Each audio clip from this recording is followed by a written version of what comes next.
And I didn't even know what the words in that sentence were, but it has always been my policy to say yes to things and then work out how to do them after. And that's good life lesson to the young people in the room, particularly girls for whom I think that comes less naturally, is say yes and then work out how to do it. So I worked out how to do it, and that opportunity turned into different opportunities. I met Rosalind Coppossaro, and then I was invited to author the Microfinance Banana Skins report, which was a survey of microfinance risk. And then I was invited by the 𝗙𝗶𝗿 group to do the same kind of survey.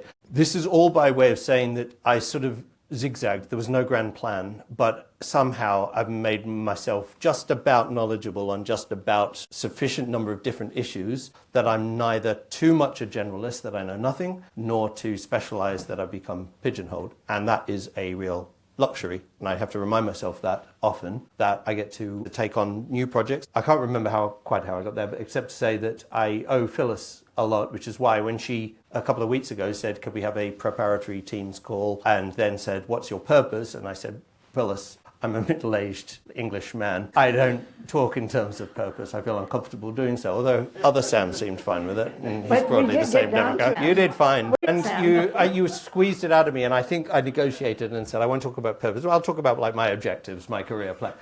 But I will just say that winding back before 20 years ago, when I was 3 and 4, we were back and forth to Australia a lot, where I grew up. And back in those days, you took proper stopovers in South Asia or whatever. And I have memories when I was 4, we stopped in then Bombay, and I remember walking down the streets with my parents in the early 80s and seeing, I think it's a real memory, but I remember seeing a dead body. But regardless, I saw staggering poverty, much more severe even than you see visibly in Indian megacities now, I think.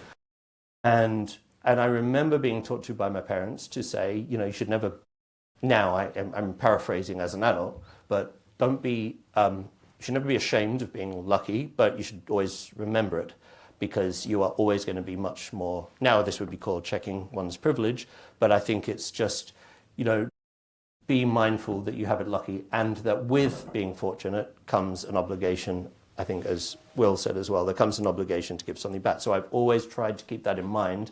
So the zigzag has had a purpose in that I've always tried to do something that should have a net positive.